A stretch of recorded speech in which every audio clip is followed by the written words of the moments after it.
नमस्कार, आप देख रहे हैं अपना उत्तर प्रदेश। मैं हूं आपके साथ सचिन चौहान। देश भर में इन दिनों आई लव मोहम्मद के विवाद ने सामाजिक और सियासी माहौल को गर्मा दिया है। एक तरफ जहां हिंदू समुदाय इसके जवाब में आई लव महादेव के पोस्टर के साथ अपना रिस्पॉन्स वो दे रहे हैं, वहीं बीते दिनों बरेली में जुमे की नमाज के बाद इस विवाद ने सार्वजनिक स्तर पर भी उग्र रूप ले लिया है, जिससे बरेली पुलिस को लाठीचार्ज करना पड़ा। अब मुख्यमंत्री योगी आदित्यनाथ ने सीधे तौर पर उन लोगों को चेतावनी दी जो माहौल बिगाड़ने की कोशिश कर रहे हैं। मुख्यमंत्री ने साफ शब्दों में कह दिया, किसी भी प्रकार की अराजकता या हिंसा बर्दाश्त नहीं होगी। दरअसल सीएम योगी श्रावस्ती पहुंचे थे, जहां पर उन्होंने विकास परियोजनाओं की सौगात दी, साथ ही हिंसा फैलाने वालों को कड़ी चेतावनी भी दी है। उन्होंने कहा कि उपद्रवियों को ऐसी सजा दी जाएगी कि उनकी जो आने वाली पीढ़ियां हैं वो भी याद रखेंगे।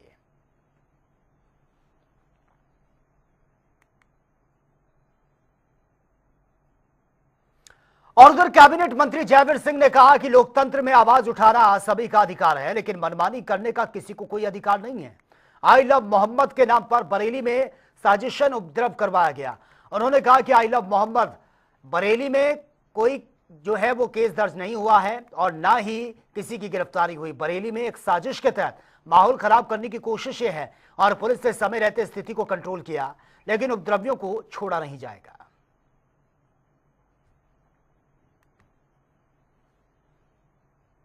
सख्ती नहीं हम कर रहे हैं।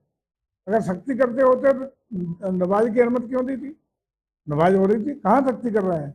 लेकिन प्रशासन पिटेगा, पुलिस पिटेगी, गुंडई होगी, फायरिंग होगी, तो बचाव में तो पुलिस को मजबूरन लाठीचार्ज भी करना पड़ेगा और सख्ती का, ताकत का इस्तेमाल भी करना पड़ेगा। यही तो हुआ है। पुलिस ने पहले कहाँ किया है? प्रशासन ने पहले कहाँ कार्रवाई की है? देखिए, हम फिर कह रहे हैं, इस सरकार में, योगी जी की सरकार है, गुंडई, अराजकता, कानून को हाथ में लेकर के समाज में उपद्रव फैलाने का प्रयास किसी भी कीमत पर सरकार बर्दाश्त नहीं करेगी। कठोरतम कार्रवाई होगी। बरेली में जुमे की नमाज के बाद हिंसा में पुलिस ने 5 थानों में 10 प्राथमिकी पंजीकृत की है, जिनमें से 100 से ज्यादा लोगों को नामजद किया गया, 2000 से ज्यादा अज्ञात को आरोपित बनाया गया है। वहीं पुलिस ने मौलाना तौकीर रजा समेत 8 लोगों को गिरफ्तार कर जेल भेज दिया है। साथ ही करीब 31 लोगों को हिरासत में लेकर पूछताछ की जा रही है और सभी घटनास्थलों के आसपास आज भी भारी संख्या में पुलिस बल तैनात है। आपको बता दें कि आई लव मोहम्मद विवाद के बाद जिले में धारा 163 लागू थी, जिसके बाद भी जुमे की नमाज के बाद मौलाना तौकीर के आह्वान पर सैकड़ों की संख्या में लोग इकट्ठा हुए और इकट्ठा होने की कोशिश वो कर रहे थे। जब पुलिस ने उन्हें रोकने की कोशिश की तो पुलिस पर ही उपद्रवियों ने पथराव कर दिया। इस हमले में कई पुलिसकर्मियों को चोटें आई हैं, जिसके बाद पुलिस ने लाठीचार्ज करके भीड़ को तितर बितर करने का काम किया है। वहीं आज मौलाना तौकीर रजा समेत 8 लोगों को गिरफ्तार कर लिया गया है, उनको जेल भेज दिया गया है।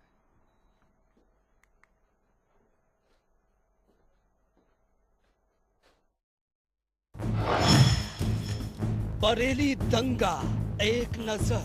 बरेली में जुमे की नमाज के बाद जमकर बवाल हुआ। आई लव मोहम्मद का पोस्टर लेकर हुई नारेबाजी।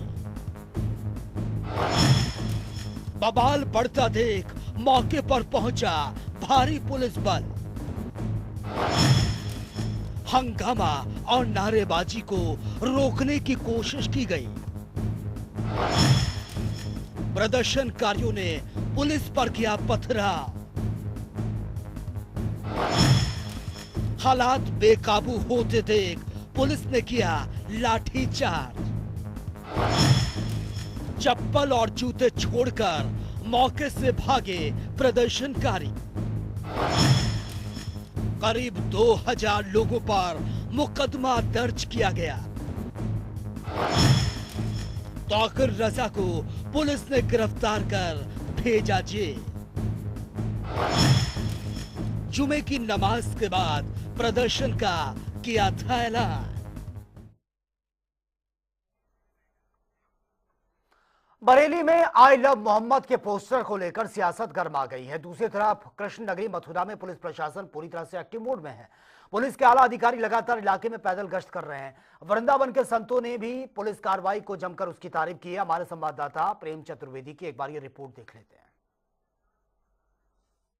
बरेली में आई लव मोहम्मद के स्टिकर पोस्टर लगने के बाद मथुरा में भी आई लव मोहम्मद के पोस्टर जो है सोशल मीडिया पर वायरल हो रहे हैं। इसी को देखते हुए पुलिस प्रशासन अलर्ट मोड पर आ गई है और पुलिस ने तत्काल प्रभाव से पोस्टरों को हटा दिया गया है। हमारे साथ कुछ मौजूद है हमारे साथ साधु संत, इनसे बात करेंगे, इसको लेकर चर्चा करेंगे। जी महाराज जी, आज जो पोस्टर लगाए गए हैं इसको लेकर के पुलिस प्रशासन अलर्ट मोड पर हुए, हटा दिए गए हैं, इसको लेकर क्या कहेंगे? देखिए, हम तो उनको यही कहना चाहते हैं कि आई लव योगी जी कहो, आई लव मोदी जी कहो, जिन्होंने तुमको सरकारी मकान दिए, जिन्होंने तुमको राशन दे रहे हैं, तो ऐसे ऐसे संत भगवान से आई लव यू बोलो। और हम तो ये चाहते हैं कि हमारे प्रदेश में संविधान का कानून होना चाहिए, कानून को मानो, संविधान को मानो। ये लोग क्या है, सरिया का कानून बनाना चाहते हैं। हम तो इनसे यही कहना चाहते हैं कि हमारे उत्तर प्रदेश में योगी जी का शासन है, आप लोग गुंडागिरी नहीं कर पाओगे, गुंडागिरी करोगे तो पुलिस जेल भेजेगी। और सभी से अपील करना चाहते हैं, शांति सद्भाव बनाए रखें। हमारे उत्तर प्रदेश में जब सपा बसपा की गवर्नमेंट होती थी तब दंगे होते थे, लेकिन जब से योगी मोदी की सरकार आई है दंगा करना लोग भूल गए। क्यों? कि उन पर कठोर कार्रवाई की जाती है। और आई लव महादेव कहो, आई लव कृष्ण कहो, आई लव हनुमान जी कहो, तो हम तो यही कहना चाहें, शांति से रहो, वरना पुलिस एक्शन लेगी। शासन प्रशासन को हम धन्यवाद देते हैं, उन्होंने कड़ी कार्रवाई की है और तुरंत उन पोस्टरों को हटाया है, इसके लिए हम प्रशासन को धन्यवाद देते हैं। जी महाराज जी, आई लव मोहम्मद के जो पोस्टर हैं सोशल मीडिया पर वायरल हो रहे हैं मथुरा के, तत्काल प्रभाव से पुलिस ने अलर्ट मोड पर आ गई, हटा दिए गए, तो पुलिस प्रशासन के लिए आप क्या करेंगे? देखिए, पुलिस प्रशासन होता क्या है, ये समाज में जो मैसेज जाए वो सार्वजनिक हित की भावना का जाए। जैसे आप दुर्गा जी को बोलो I love Durga, I love Kali, तो ये आप खुद सोच के देखिए, पॉजिटिव लग रहा है बोलने में। किसी भी महिला को बोलो, हमारे यहाँ है चरण स्पर्श, दंडवत प्रणाम, या फिर गीता में नमस्कार। भगवान अर्जुन स्तुति में कहते हैं, हे प्रभु, हे सर्वात्मन, हे सर्वशक्तिमान, पाहि पाहि महायोगिन देव देव जगतपते नान्यम तोद्भयम पश्ये यत्र मृत्यु परस्परम। हे प्रभु, मैं तुम्हें आगे से प्रणाम करता हूँ, मैं नक से प्रणाम करता हूँ, मैं आपके शिव को प्रणाम करता हूँ, भगवान मैं आपकी आजान बाहों को प्रणाम करता हूँ। तो हमारे यहाँ प्रणाम और नमस्कार है भैया। ये पूजा में भी आई लव बाई लव ये सब फूलपना के शब्द हैं। और हमारे यहाँ जो संस्कृत है या हिंदी है तो दोनों को ही लिया जाता है। कोई भी पुराण कुछ हो तो आप अगर संस्कृत नहीं जानते तो हिंदी पढ़ लो, लेकिन ये सब जो फूल भाषा नहीं पढ़ते हैं हम लोग। और हमारे यहाँ मर्यादा प्रमुख है। हमारे यहाँ दादाजी को एक छोटा शिशु बोले तो कोई बात है, लेकिन वो भी पहले दंडवत प्रणाम करता है, हम बच्चों को सिखाते हैं। तो हमारे यहाँ प्रातःकाल उठकर रघुनाथा मात पिता और नाभि माता, हमारे यहाँ तो मत्था टेकना और बड़ों को बुजुर्गों का सम्मान करना है। ये फूहड़पना का शब्द है ही नहीं। ये लव यू अव्यू ये क्या है? ये नौटंकी है, ये कोई ब्रांड है? ब्रांड शब्द है। हे प्रभु आइए, आपका नमस्कार, हम आपका सम्मान करते हैं। भो वो देव आप आइए, अतिथि देवो भव। हमारे यहाँ तो सारी भाषाएं हैं देवतुल्य हैं, इसलिए संस्कृत जिन्हें नहीं आती है वो सीखने की कोशिश करें। और मैं जानता हूं कि अगर लड़ाई भी अगर संस्कृत में लड़ेंगे ना तो लोग उसको भी नमन करेंगे। कितना रस मिल रहा है। और मुझे तो बिल्कुल पसंद नहीं ये लव फप फप ये ड्रामेबाजी। मुझे तो नमस्कार सत्कार प्रणाम यही शब्द प्रिय हैं, यही पूजनीय है। महाराज जी, कार्यशैली पुलिस प्रशासन की ये पोस्टर को हटाए जाने पर आपको कैसी लगी कार्यशैली? ये देखिए, बहुत सुंदर बात है। प्रथम तो ये समझ लें कि जैसे नेपाल में या बांग्लादेश में या श्रीलंका में जो घटनाएं हुई, ये एक प्रकार की यदि बारीकी से देखा जाए तो इंटरनेशनल साजिश है। और अगर हम किसी से प्रेम करते हैं, आप ईश्वर से, अल्लाह से, गॉड से, किसी से भी प्रेम करते तो प्रेम भीतर का विषय है, बाहर दिखावे की क्या जरूरत है? आज आप वो पोस्टर लेके घूम रहे हो, कल वो पोस्टर पैरों के तले जाएगा, तब आपकी मोहब्बत की धज्जियाँ नहीं उड़ेंगी। तो इसलिए ये एक तरीके की इंटरनेशनल साजिश है कि किसी तरह से भारत के अंदर को सुलगाया जाए, लेकिन ये संभव नहीं है। हम सब अपनी प्रशासन को धन्यवाद देते हैं, जिस प्रकार से कल इन्होंने मुस्तैदी से बरेली को संभाला, कानपुर को संभाला या उन्नाव लखनऊ को संभाला। इसके लिए निश्चित रूप से हमारे माननीय मुख्यमंत्री जी धन्यवाद के पात्र हैं और हम सब लोग उनको धन्यवाद करते हैं।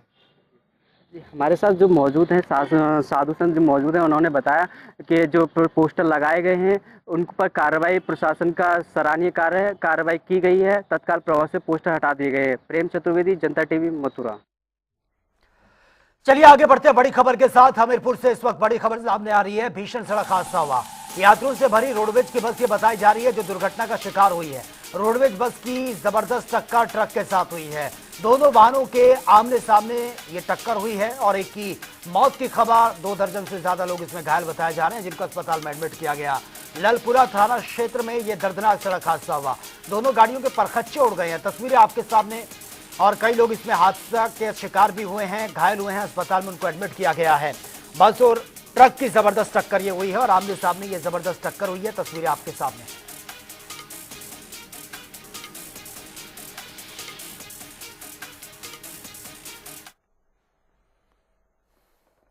हापुड़ में भारतीय किसान यूनियन के राष्ट्रीय प्रवक्ता राकेश टिकैत ने किसानों की एक महापंचायत को संबोधित किया। इस दौरान उन्होंने सरकार पर निशाना भी साधा है। उन्होंने कहा कि किसानों को असली लड़ाई जो है उनकी अभी बाकी है। टिकैत ने एमएसपी पर गारंटी कानून बनाने, स्वामीनाथन आयोग की रिपोर्ट को लागू करने की मांग की है। साथ ही स्मार्ट मीटर के विरोध को लेकर टिकैत ने चेतावनी भी दी है। उन्होंने कहा कि बिजली के बिल पहले भी महंगे हैं और अब स्मार्ट मीटर के नाम पर किसानों और आम जनता की जेब पर डाका डालने का काम किया जा रहा है। टिकैत ने यह भी कहा कि स्मार्ट मीटर किसी भी कीमत पर बर्दाश्त नहीं किए जाएंगे। अगर सरकार ने इन्हें लागू किया तो किसान जो है वो सड़कों पर उतरेंगे और प्रदर्शन करेंगे।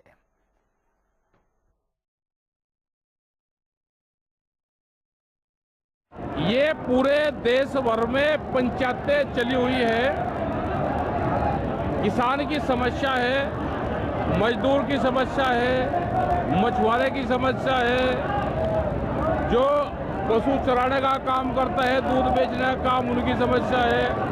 इस देश में समस्या साला कोई और चीज है ही नहीं। जिसकी जमीन जा रही आधे रेट में 15 साल पुराना रेट जमीन का, तो उसकी समस्या अलग है। दूध बेचने वाले की अलग है, वो भूमिहीन किसान हैं, जो महिलाएं हैं दूध बेच कर गुजारा करते हैं, उसकी समस्या अलग है। देश के नौजवान की समस्या अलग है। ये एक ऐसा प्लेटफॉर्म है जिसमें हर आदमी, मजदूर, आदिवासी, किसान, भूमिहीन किसान, महिलाएं, देश का नौजवान, टीचर, पेंशन धारक अपनी बात को रख सकता है।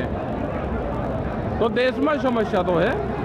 स्मार्ट मीटर खाली किसान का ही थोड़ा लग रहा है, वो आप लोगों का भी लग रहा। तो भाई सब लोगों को साथ देना चाहिए। हम कानपुर देहात में 2 दिवसीय मिलेट्स महोत्सव के साथ रबी उत्पादकता गोष्ठी और रबी तिलहन मेले का आयोजन किया गया। वहीं गोष्ठी में किसानों को कृषि विशेषज्ञों के द्वारा खेती बाड़ी से संबंधित अहम जानकारी दी गई है। साथ ही कई विभागों की ओर से कृषि संबंधित स्टॉल भी लगाए गए हैं। किसानों को जागरूक किया गया। हमारे संवाददाता गौरव शुक्ला की एक बार ये रिपोर्ट देख लेते हैं।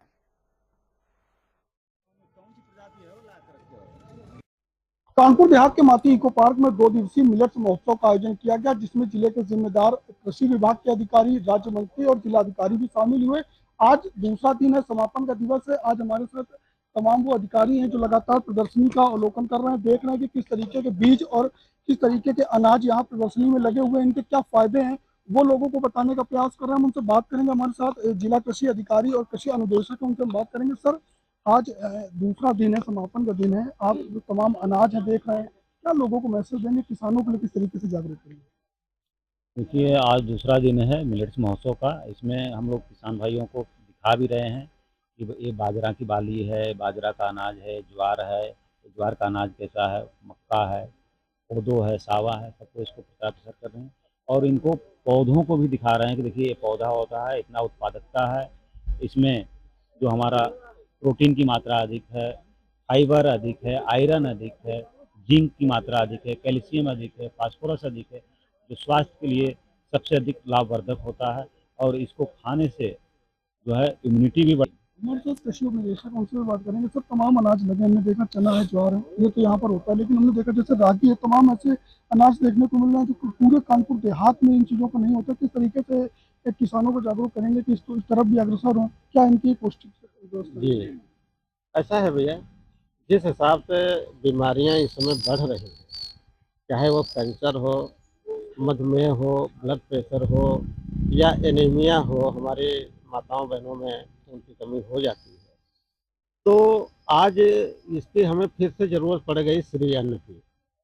जैसा कि आप बता रहे हैं कि रागी और कोदो, तो ये विगत 3 साल से प्रोग्राम अपने यहाँ चल रहा है, लोगों की आदत में आ रहा है और हमारे किसान भाई ये उगा रहे। ये कहीं दूसरी जगह से भैया लाया नहीं गया, हमारे ही किसान भाइयों का दिया हुआ ये सब है यहाँ पे, जो हम आज प्रदर्शित किए हैं। जो किसान भाई नहीं बो रहे हैं, हमारा उनसे भी अनुरोध है कि वो ना ज़्यादा तो अपने खाने भर को बोएं, और जो खेत खाली रह जाते हैं उनमें वो इसको बोलें। आपके हमारे साथ एक कृषि निदेशक जिन्होंने छात्रों को बताया कि परंपरागत खेती से हट करके अगर रागी कोदो जैसी फसलों को उगाते हैं तो इससे श्री अन्न में आते हैं, इससे तमाम गंभीर बीमारियां हैं जिससे किसानों को लोगों को लड़ने की शक्ति भी मिलेगी और इसके जो मार्केट में अगर इसकी बिक्री करते हैं तो इसके रेट भी काफ़ी अच्छे हैं, तो जिससे कहीं ना कहीं किसानों की जो आय वो बढ़ती हुई नजर आएगी। कानपुर जहां से गौरव शुक्ला, जनता। चलिए आगे बढ़ते हैं बड़ी खबर के साथ। और फिलहाल इस वक्त ये बड़ी खबर कौशाम्बी से सामने आ रही है। पुलिस और बदमाशों के बीच मुठभेड़ हुई है। पुलिस की गोली लगने से कुख्यात बदमाश जो है वो घायल हो गया है। किशन पासी के तलाश में जुटी थी पुलिस और एसपी राजेश कुमार ने इस पर इनाम भी घोषित किया था। पीपली पुलिस की सक्रियता से इसको दबोचा गया है। प्रयागराज के पूरा मुफ्ती का रहने वाला ये बदमाश, फिलहाल इसको गोली लगी है, इसको दबोचा गया है और इससे पूछताछ की जा रही है। ये बड़ी खबर सामने आ रही है। कौशाम्बी में पुलिस और बदमाशों के बीच मुठभेड़ को लेकर ये बड़ी खबर। पुलिस की गोली लगने से कुख्यात बदमाश घायल हुआ है, इस पर इनाम भी रखा गया था। लंबे समय से पुलिस को इसकी तलाश में थी। किशन पासी की तलाश में पुलिस जुटी हुई थी और एसपी राजेश कुमार ने इस पर इनाम भी घोषित किया था। फिलहाल इसको पकड़ लिया गया है। जो मुठभेड़ पुलिस और बदमाशों के बीच हुई है और ये तस्वीरें आपके सामने मुठभेड़ के दौरान की तस्वीरें हैं, ये आप देख सकते हैं। इसको फिलहाल पकड़ लिया गया है। थाना पिपरी पुलिस फोर्स द्वारा संदिग्ध व्यक्ति और वाहनों की चेकिंग की जा रही थी। इसी दौरान एक संदिग्ध व्यक्ति मोटरसाइकिल से पुलिस की जो चेकिंग की जा रही थी उसको देखते हुए बैरियर तोड़कर वो काट गांव से बल्हेपुर मार्ग की ओर भागने लगा। पुलिस टीम द्वारा उसको पकड़ने का प्रयास किया गया तो वो सीएचसी के आगे कच्ची सड़क पर मोटरसाइकिल से भागने लगा और वहीं पर फिसल कर गिर गया। पुलिस द्वारा जब उसको पकड़ने का प्रयास किया जा रहा था तो उसने पुलिस पार्टी के ऊपर जान से मारने की नीयत से फायर किया। पुलिस द्वारा उसको आत्मसमर्पण करने के लिए कहा गया तो उसने पुनः पुलिस टीम के ऊपर फायर किया। पुलिस द्वारा आत्म सुरक्षा जवाबी फायरिंग की गई जिसमें एक गोली उसके पैर में लगी है और उसको घेर के किसी तरह कंट्रोल किया गया। पूछताछ करने पर उसने अपना नाम किशन पुत्र संतोष जो मंदारी का रहने वाला है, थाना पूरा मुफ्ती का है, इसने बताया कि इसने अपने कुछ दिनों पहले अपने साथी रवि भारती के साथ मिलकर थाना करारी में लूट की थी। इसका जो साथी है वो पुलिस मुठभेड़ में गिरफ्तार किया जा चुका था और जो ये था ये लगातार फरार चल रहा था। इसकी गिरफ्तारी ना हो पाने के कारण इस पर 25,000 रुपए का इनाम घोषित किया गया था। जो ये घायल है इसको तत्काल चिकित्सीय सहायता के लिए जिला अस्पताल मंझनपुर भेजा गया है। और झांसी में मिशन शक्ति अभियान के अंतर्गत महिलाओं की सुरक्षा को लेकर महत्वपूर्ण उपलब्धियां सामने आई हैं, जहां पर वरिष्ठ पुलिस अधीक्षक झांसी ने बताया कि जिले में अब तक 846 एंटी रोमियो स्क्वाड जो है वो बनाकर चेकिंग के लिए तैयार हैं और साथ ही थाना स्तर पर 160 शोहदों को गिरफ्तार किया गया है। बड़ा एक्शन उनके खिलाफ लिया गया। जिले के सभी 26 थानों में मिशन शक्ति केंद्र स्थापित किए गए हैं। महिलाओं को सुरक्षा के प्रति जागरूक करने के लिए 990 महिला चौपाल का आयोजन भी किया गया, जिसमें करीब 8000 महिलाओं और 6500 पुरुषों ने भी बढ़ चढ़कर हिस्सा लिया है। आप सभी को विदित है कि देवी शरण नवरात्रि के शुभ अवसर पर माननीय मुख्यमंत्री जी ने मिशन 5.0 का शुभारंभ किया था। लगातार हमारे जिलाधिकारी महोदय के नेतृत्व में लगातार हम लोग कार्रवाई भी कर रहे हैं और आपको कुछ आंकड़े हम बताएंगे ताकि आपको पता भी चल जाएगा कि कैसे हम काम कर रहे हैं और कैसे महिलाओं को जागरूक करने और उनके सुरक्षा के प्रति कितने संकल्प से पूरे विभाग नॉट ओनली पुलिस प्रशासन बाकी अन्य विभाग कैसे काम कर रहे हैं उसके बारे में थोड़ा सा हम आंकड़े देना चाहते हैं। फिलहाल हमारे जिले में 846 एंटी रोमियो मतलब स्क्वाड्स द्वारा चेकिंग किया गया है, जहां पर हम लोगों ने उसके अलावा करीब 8 स्थान पर हमारे आईजी सर ने खुद चेकिंग किया है। 44 स्थान पे मैं गया हूं और करीब 241 स्थानों पर हमारे जितने भी राजपत्रित अधिकारी है उन्होंने भी चेकिंग किया है और करीब 572 व्यक्तियों के मतलब अभी तक फिलहाल जब से शुभारंभ हुआ तो 572 लोगों के खिलाफ चेकिंग किया गया है, जिसमें 8 ये ओनली चेकिंग के जो डिटेल्स में बता रहा हूँ 8 संदिग्ध व्यक्ति और करीब 70 अभियुक्तों को गिरफ्तार करके करीब 2500 लोगों को हम लोगों ने चेतावनी दिया है। चलिए आगे बढ़ते हैं बड़ी खबर के साथ। बदायूं से इस वक्त बड़ी खबर सामने आ रही है। निर्माणाधीन कोल्ड स्टोरेज की छत गिर गई है, कई लोगों के दबे होने की आशंका है। मौके पर राहत और बचाव कार्य जारी है। पुलिस प्रशासन भी मौके पर मुस्तैद है। कोल्ड स्टोरेज ये बताया जा रहा है जिसकी छत भरभरा कर गिरी है। बताया जा रहा है कि कई लोग अभी भी इसमें दबे हुए हैं और राहत और बचाव कार्य इस वक्त वहां पर चल रहा है। तो फिलहाल ये बड़ी खबर सामने आ रही है। पुलिस प्रशासन मौके पर मौजूद है और पहली प्राथमिकता लोगों को बचाना, जो लोग इसके नीचे दबे हैं। कोल्ड स्टोरेज ये बताया जा रहा है जिसकी छत भरभरा कर गिरी है और कई लोगों के इसके छत के नीचे दबे होने की आशंका है। कुछ लोगों को रेस्क्यू कर लिया गया, तस्वीरें आपके सामने हैं। इन लोगों को निकालने का काम यहां पर किया जा रहा है।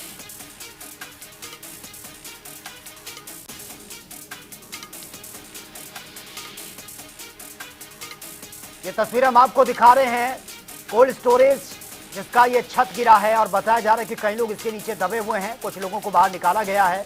तस्वीरें आपके सामने। बचाव और राहत कार्य इस वक्त वहां पर चल रहा है युद्ध स्तर पर। पुलिस प्रशासन भी मौके पर मौजूद है।